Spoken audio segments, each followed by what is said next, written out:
দেখো বাচ্চাগুলো ওই তো এখানে খা এই গেটটা বন্ধ করতো এই তো রে পাগলি খায় না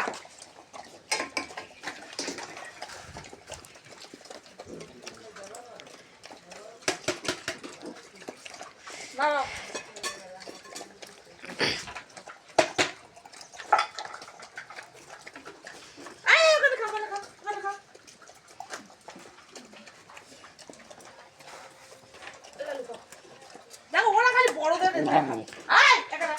এই তো ভাত এই তো তোমাদের ভাজা খাও খাও কেন এক জায়গায় খা না সব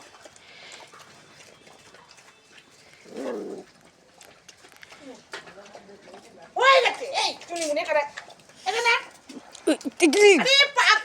সবার ভাত খানা খানা ওখানে খানা বদমাইশ হয়েছে এগুলো এখন এক জায়গায় খায় ওর মার পরে দিতে হবে ভাত যা হয়েছে হয়ে গেছে ঠিক আছে